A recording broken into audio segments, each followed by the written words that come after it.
Shalom, shalom. Donc, nous allons partager. Et pour cela, on va juste prendre la question posée hier. Donc, c'était simplement, pouvons-nous connaître à l'avance les stratégies mises en place par Dieu pour notre protection future, nos bénédictions, notre destinée, notre correction, notre élévation, notre mariage, etc. Sinon, pourquoi? Alors, pour cela, nous allons simplement euh, dire quelques mots en disant que c'est vrai que nous les humains, nous sommes logiques. Et nous voulons tout contrôler, c'est normal, hein, de toute façon, c'est dans nos ADN, notre façon de faire. Et la chair a plus tendance à tout contrôler, à tout diriger, à tout planifier. Et c'est tout à fait normal. Et dans le volet spirituel, nous savons aussi que nous avons un Dieu qui existe, qui nous a créés et qui nous connaît, qui connaît notre futur, notre présent et notre passé. Et souvent, ces deux volets, donc volet charnel, notre corps à nous, qui a tendance à tout contrôler, tout vérifier, et aussi ce volet spirituel, qui est aussi très important pour nous, qui consiste simplement à se donner à Christ, comme l'argile, puisque lui c'est le potier. Voyez-vous, donc ces deux volets sont souvent en opposition. D'un côté, nous avons le charnel qui veut contrôler. Est-ce que c'est lui mon mari, donc je dois bien voir, il rentre dans mes critères? Est-ce que est-ce qu'il est beau? Est-ce qu'il a, voilà, il y a beaucoup de critères, hein, en fonction des uns et des autres. Et d'un côté aussi, nous avons un Dieu qui a déjà mis en place une épouse, parce que le Seigneur, il voit le cœur de l'épouse, il voit mon cœur, il dit non, cette sœur est, est bien pour mon fils. Mais moi, en tant que fils, je suis encore limité par mes critères. Est-ce qu'elle est belle? Est-ce qu'elle est intelligente? Est-ce qu'elle a... Voilà, donc il y a beaucoup de critères aussi. Donc, si bien que ces deux volets sont souvent en opposition. Mais ce qui est important, c'est que Dieu nous fait comprendre ceci. Il nous fait comprendre euh, que nous combattons pas contre la chair et le sang, mais contre les dominations, contre les principautés, contre les esprits méchants dans les yeux élevés.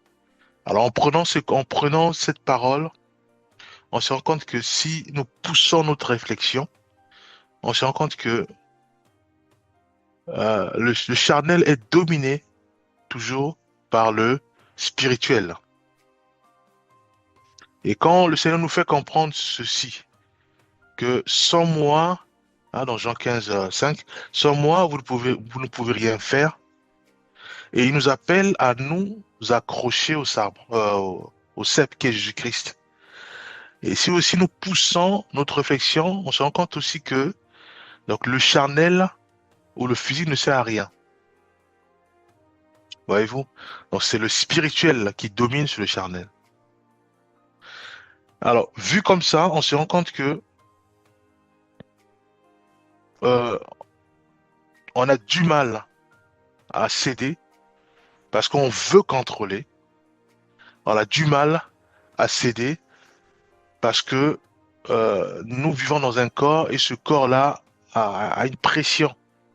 Ce corps a la pression, a une pression et on veut contrôler, on veut voir. Prenons le cas par exemple de Naaman où quand il va aller voir Élisée, déjà que l'Élysée le reçoit à travers Géasi, donc il n'est pas sorti, parce que lui, dans sa logique, comme c'est un puissant, donc un général, hein, et dans sa logique déjà, il se rend compte que non, c'est Géasi qui le reçoit, et maintenant la méthode pour sa guérison, on lui demande d'aller se plonger cette fois au Jourdain.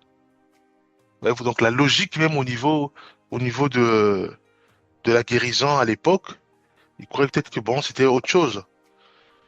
Voyez-vous, donc on dit simplement d'aller 7 fois dans le Jourdain. Se plonger 7 fois dans le Jourdain. Voyez-vous. Donc, il observe la solution, il intègre la solution dans sa logique à lui, c'est encore non, non, ça coïncide pas. La solution de Dieu, forcément, elle est contraire à la solution charnelle, enfin, à notre façon de percevoir, c'est notre façon de raisonner. Et nous allons voir sa réaction, il va bouder, mais malgré ça, il va aller, et cette fois, il va plonger dans le Jourdain et il va être guéri. Voyez-vous? Donc, la méthode utilisée s'oppose à la méthode des humains, hein, la méthode, on va dire, médicinale et autres. Donc, ici, Dieu nous fait comprendre que le Seigneur est souverain. C'est lui qui est le potier, nous sommes des argiles. C'est lui qui nous a créés et c'est lui qui connaît tout. Voyez-vous? C'est lui qui connaît tout. Et il nous fait comprendre ceci, que c'est toujours le spirituel qui domine sur le charnel. Voyez-vous? Et nous voyons ces cas même au niveau, dans le camp adverse, le malin, lui qui a ses agents.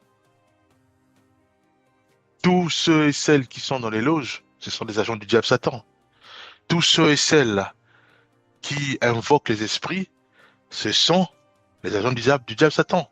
Tous ceux et celles qui pratiquent la magie, qui pratiquent la sorcellerie, qui pratiquent tout ce qui est divination et autres, ce sont les agents du diable Satan. Voyez-vous, eux aussi, pareil, ils se rendent compte que le charnel ne sert à rien. La preuve, ils prennent des cartes, ils les transforment en bonbons ou en pigeons. Qu'est-ce qui s'est passé? Ils ont utilisé ce qui est spirituel et cette façon de faire a dominé sur le physique, ce qui fait que on voit apparaître les pigeons, on voit apparaître des bonbons, on voit apparaître beaucoup de choses. Le feu ou la disparition d'une personne ou des objets. Voyez-vous? Alors, le Seigneur nous fait comprendre ceci. Si nous voyons le cas, par exemple, de Isaac, non, prenons le cas de Jacob. Jacob, il a affaire à son grand frère. Et son grand frère veut le tuer. Sa mère prend vent à l'information et automatiquement, elle fait fuir son fils vers son frère Laban. Donc Jacob, il va chez Laban parce il veut pas être tué par son frère. Voyez-vous?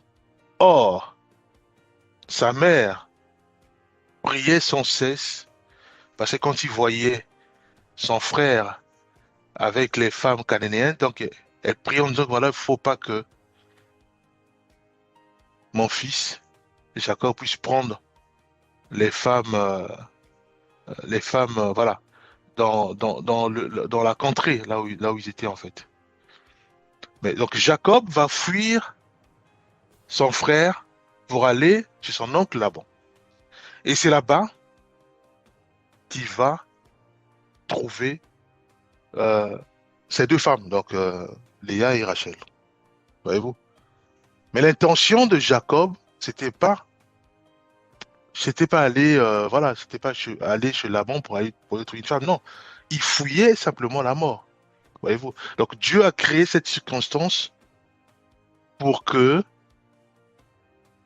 Jacob puisse quitter réellement son père et sa mère pour aller récupérer ce que Dieu avait déjà préparé, formé, façonné, et qui attendait Jacob. Ce sont ses épouses. Et nous voyons plus tard que, voilà, il y a Joseph, il y a Benjamin, il y a Ruben, il y a tous ces enfants que nous connaissons tous, hein, les 12 tribus d'Israël. Donc, le Seigneur va dire aux lépreux, allez-y les 10 lépreux, hein, allez-y, vous montrez aux sacrificateurs. Ils sont toujours malades. Parce qu'ils sont venus voir le maître en disant, aie pitié de nous. Et en, en obéissant, ils partaient. Donc pour eux, ils partaient voir les sacrificateurs. Ils partaient voir les lévites, enfin, les sacrificateurs. Et le fait d'obéir est ce qui fait que ils sont tous guéris de la lèpre. Avant même d'atteindre euh, là où se trouvaient les sacrificateurs. Voyez-vous? Donc Dieu a ses méthodes. A ses méthodes. Alors, tout ça pour dire quoi? Tout ça pour dire que nous savons maintenant que, certes, nous avons le charnel qui veut tout contrôler, qui veut tout planifier, mais aussi d'un côté, nous avons aussi le spirituel qui est aussi important, hein, que, comme le charnel, qui est aussi important, mais qui nous fait comprendre que il est le maître du charnel.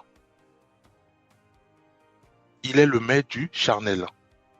Et Dieu nous appelle maintenant à l'utiliser au maximum. Mais pas pour faire la magie, pas pour être sorcier, pas pour être sorcière, non.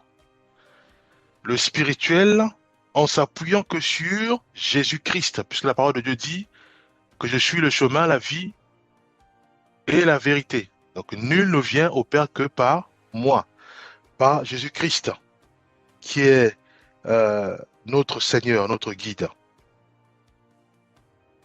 Alors si nous voyons le cas maintenant de la veuve, de cette veuve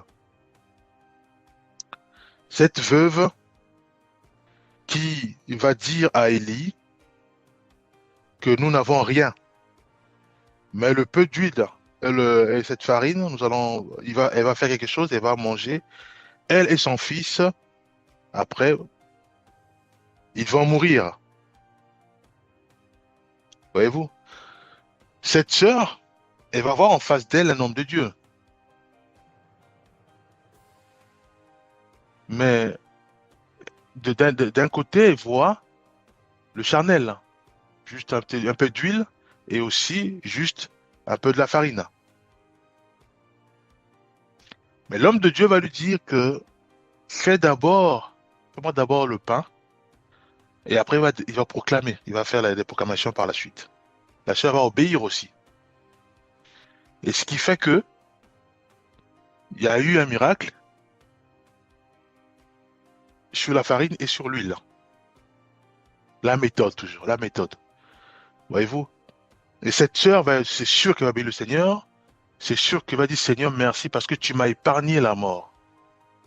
Souvenons-nous, à l'époque, il y avait prié et donc il n'y avait plus la rosée. C'est-à-dire que le ciel était fermé, donc il n'y avait plus la pluie. Voyez-vous? Donc Dieu a ses méthodes. Ça diffère complètement de la méthode humaine. C'est-à-dire que notre logique à nous, notre façon de voir les choses. Donc j'ai pris le cas de maladie de Naaman où nous partons à l'hôpital. Certes, l'hôpital c'est bien hein, d'aller à l'hôpital, de voir les médecins, ça c'est normal. Donc on interdit personne. Voilà.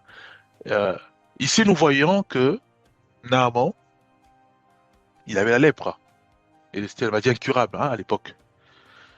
Donc c'est sûr qu'il a vu les médecins, voilà, comme il a beaucoup d'argent, c'est impuissant. Et il est parti vers le Seigneur. Mais pour nous, on dit toujours qu'avant d'aller voir le médecin, il faut d'abord prier. Parce que ces milieux-là, c'est rempli des gens occultes, hein, les gens qui font les sacrifices et autres. Le monde actuel est devenu tellement ancré dans la sorcellerie, dans la magie et autres. Donc, il est absolument important, avant de faire quelque chose, même de manger dans les restaurants et autres, de toujours prier. Parce que en face, nous avons aussi l'ennemi qui s'est déchaîné et ils utilisent les mêmes stratégies, mais eux, ils s'appuient sur la sorcellerie, sur la magie, sur autres, pour décimer aussi ou pour s'attaquer aux humains. Donc, il est toujours absolument important de prier toujours. Donc, ici, nous voyons la méthode. de la guérison.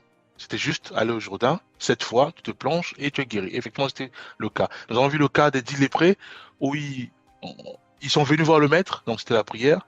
Le maître leur dit, allez-y vous montrer le sacrificateur, en partant, guéri. Donc, l'obéissance et la foi. Et nous voyons le cas, nous avons vu le cas des femmes, la femme de Jacob, mais aussi le cas de la femme d'Isaac. Voyez-vous, la femme d'Isaac, c'est quoi? Abraham va dire à son serviteur, écoute, mon fils, je veux pas qu'il puisse prendre aussi pareil, hein, je veux pas qu'il puisse prendre une femme ici, va plutôt chez moi là-bas, tu vas chercher une femme là-bas. Et il va dire à son serviteur, tu dois me promettre que tu vas seulement aller là-bas. Et le serviteur va partir. Mais il va pas s'appuyer sur sa vue, le serviteur. Voyez-vous? Il va arriver effectivement dans le pays de son maître, Abraham, mais il va pas s'appuyer sur sa vue. Parce qu'en fait, il y a des belles femmes, il y a toujours des belles femmes. Mais il va plutôt s'appuyer sur le spirituel, dans la prière. Voyez-vous? Et c'est à ce moment-là qu'il va trouver une belle femme pour Isaac, hein, la sœur de Laban. Et bon, ça va un peu l'étonner. Et à un moment, son père et sa mère vont l'appeler pour dire, écoute, est-ce que tu veux aller avec cet homme? Par la foi, elle va accepter. Voyez-vous? Donc, d'un côté, nous avons Isaac, qui n'a pas de femme. D'un côté, nous avons la sœur de Laban, qui est aussi célibataire. Mais son mari, Dieu l'avait déjà préparé, mais pas dans son pays, mais dans un autre pays. Voyez-vous? Et elle va obéir, et c'est comme ça qu'elle va accoucher des jumeaux, Jacob et son frère. Alors, tout ça pour dire quoi? Tout ça pour dire que Dieu, forcément, il a ses stratégies, mais nous connaît, il connaît notre faiblesse. Il ne peut pas nous dire, enfin, il peut pas nous montrer ses stratégies. Ouais, des fois, il peut montrer parce que il voit en nous que nous sommes prêts.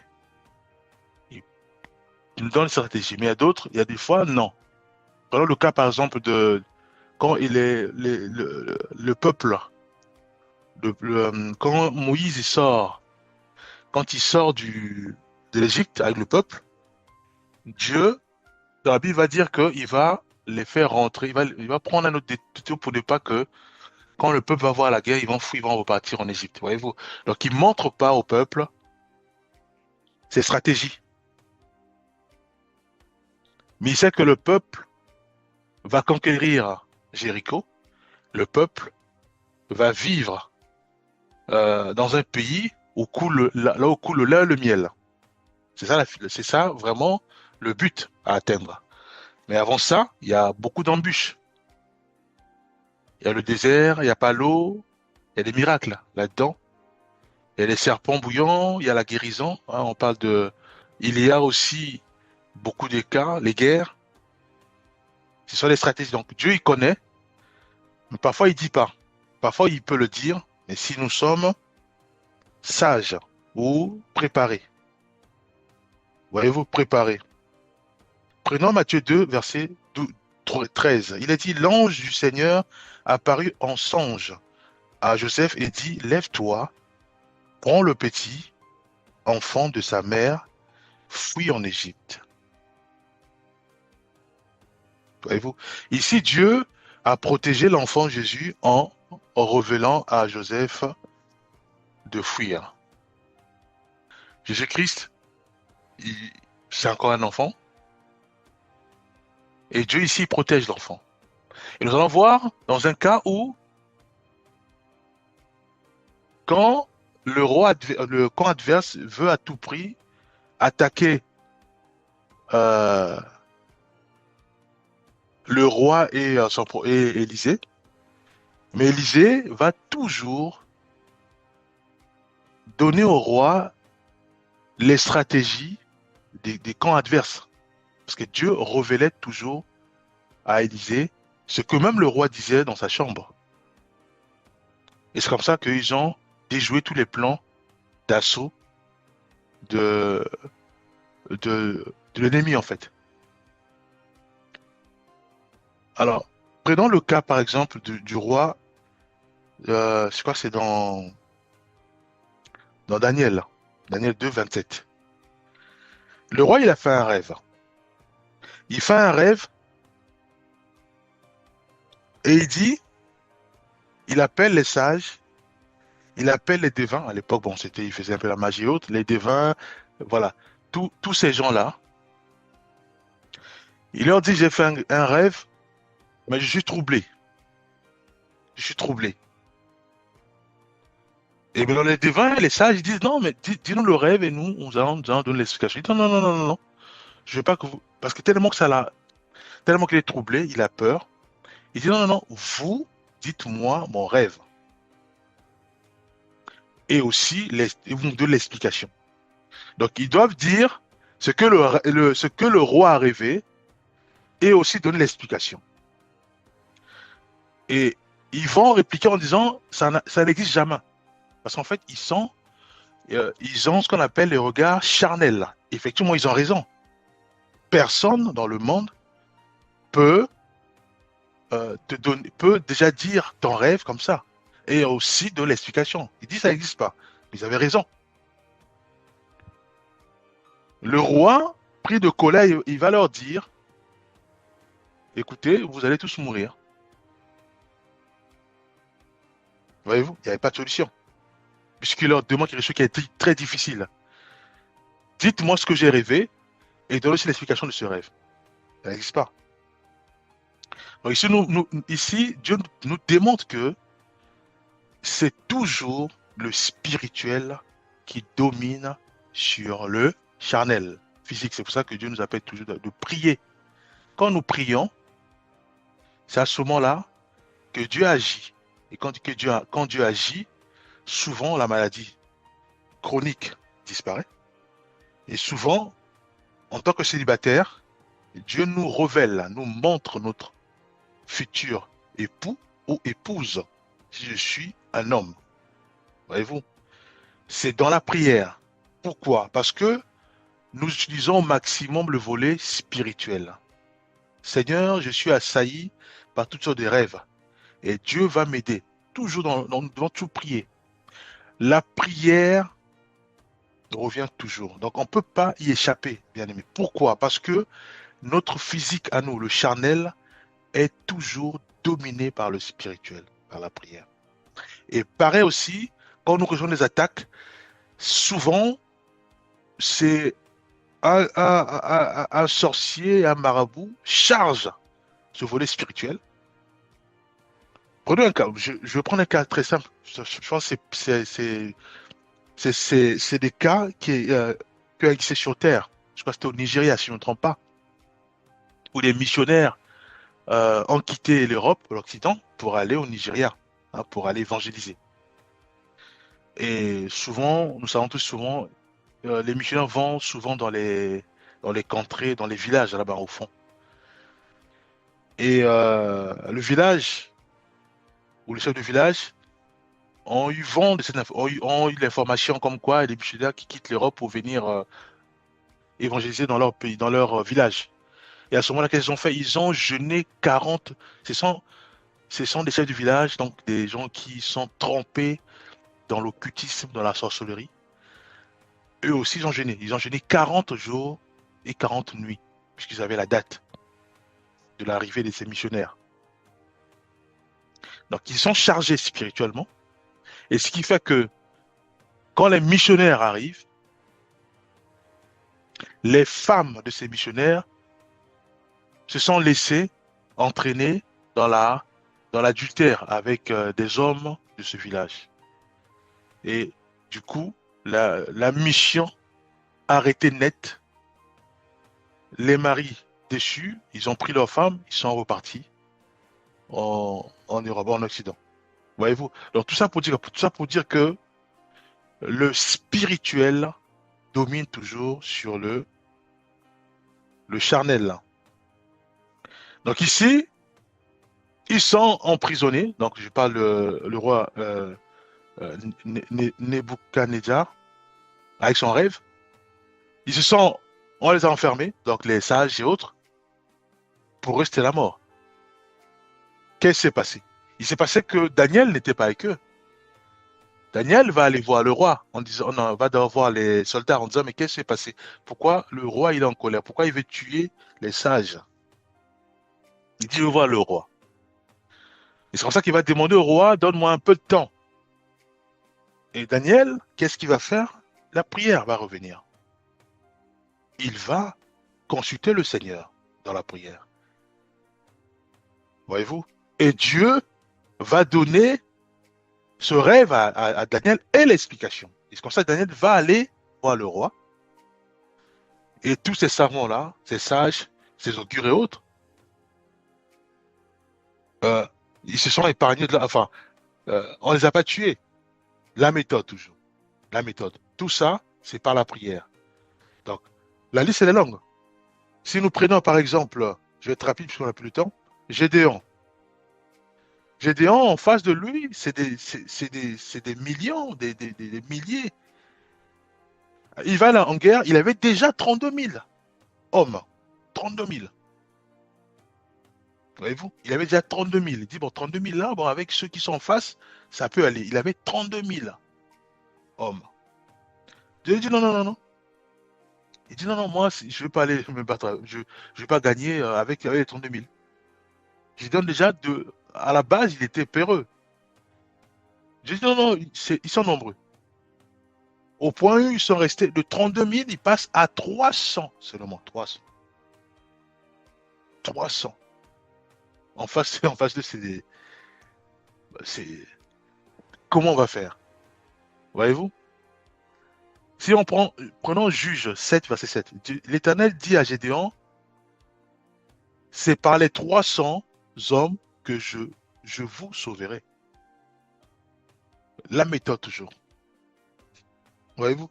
Donc Gédéon avait sa méthode, il avait sa méthode à lui en disant que voilà, écoute, là-bas comme ils sont nombreux, moi je vais réunir 32 000 personnes. Voyez-vous? Donc toujours le charnel. Or Dieu avait sa méthode qui consistait simplement avec 300. Et effectivement, ils ont gagné la guerre avec les 300. Donc nous devons réaliser que le Seigneur connaît toujours nos problèmes, connaît toujours euh, nos attentes. Dans Jérémie 29, que nous connaissons tous, à 11, dit, car je connais les projets que j'ai formés pour vous, sur vous, dit l'Éternel, projets de paix et non de malheur, afin de vous donner un avenir et de l'espérance. Voyez-vous? Et dans Proverbe 3, verset 5, que nous connaissons tous, dit, confie-toi en l'Éternel de tout ton cœur et ne t'appuie pas sur ta sagesse. Reconnais-le dans toutes tes voies et il aplanira tes sentiers. Voyez-vous? Et enfin, nous allons prendre un dernier verset, c'est dans Deutéronome 29, verset 29, qui dit, les choses cachées sont à l'Éternel, notre Dieu, les choses révélées sont à nous et à nos enfants, à perpétuité. Donc, c'est Dieu qui nous révèle, mais ce qui est caché, c'est lui qui connaît. Il sait à quel moment révéler cela, mais il attend d'abord que nous soyons prêts. C'est aussi simple que ça. Donc, si aujourd'hui je suis célibataire, si aujourd'hui je suis encore malade, si aujourd'hui je rame ou j'ai pas de papier parce que je suis dans un pays étranger ou même euh, j'ai des difficultés, même pour me loger et autres, nous devons réaliser que c'est parce que nous voyons les problèmes, nous raisonnons comme Chardin. Nous devons au contraire nous appuyer sur le Seigneur, attendre à lui, vraiment nous appuyer sur le Seigneur dans la prière. Si je suis malade, je peux aller, il faut que j'aille voir un médecin. Voilà, dans la prière, bien sûr. Alors, si j'ai pas un toit, il faut que je recherche là où il y a des toits, tout dans la prière. Si je trouve pas un travail, il faut que je recherche toujours un travail, toujours dans la prière, voyez-vous. Mais dans la prière. Pourquoi la prière? Parce que la prière, nous devons engager le spirituel dans tout ce que nous faisons au niveau charnel. C'est important, mais tout dans la prière, quand nous prions, et Dieu, effectivement, va commencer à nous parler, à nous révéler les choses. Prenons le cas, par exemple, je finis par là, le cas de Paul. Paul, il était zélé, il voulait euh, évangéliser une nation, mais c'est le Saint-Esprit qui va lui dire non. Il va l'arrêter net. Il va l'envoyer ailleurs. Voyez-vous, il va l'envoyer ailleurs. Donc, c'est pourquoi, pour vous montrer que Dieu, il connaît toutes choses, il connaît réellement notre futur, il sait à quel moment il va nous bénir, à quel moment il va euh, nous visiter, mais il veut simplement que nous soyons prêts. Et à ce moment-là, nous devons simplement nous devons nous appuyer sur lui, le Seigneur. Hein, je crois que c'était dans Acte 16, verset 6 à 7, où il est dit, ayant été empêché par le Saint-Esprit d'annoncer la parole en Asie. Voyez-vous? Donc ici, il l'empêche d'enseigner la parole de Dieu en Asie. Il l'envoie ailleurs. Donc c'est Dieu qui arrête ceci. Bon, après, est-ce qu'il était frustré? Non. Parce que lui marchait, il avait la sensibilité spirituelle. Donc il marchait selon l'esprit. Dieu peut nous empêcher de nous marier avec un frère que nous aimons bien, que nous voyons tout le temps. Voyez-vous? Il peut nous empêcher parce qu'il a déjà un mari pour nous. Voyez-vous? Donc, faut pas qu'on soit frustré, faut pas que, voilà. Non, au contraire, nous devons bénir le Seigneur, rendre grâce au Seigneur. Et des fois, on peut déménager comme ça. On dit, mais j'étais bien avec cette sœur. Là, je déménage pour aller dans une autre nation. Laisse faire le Saint-Esprit. Voilà, nous allons prier, Père, nous te bénissons, nous te rendons grâce. Merci pour ton amour et pour ta bonté. Merci, Dieu, merci parce que nous croyons que c'est toi qui nous guide, qui nous oriente et qui nous fortifie. Fais-nous grâce vraiment de supporter ta décision, tes orientations, ta direction. Aide-nous à nous appuyer que sur toi, Père. Au nom puissant de Jésus-Christ, nous avons ainsi prié. Amen.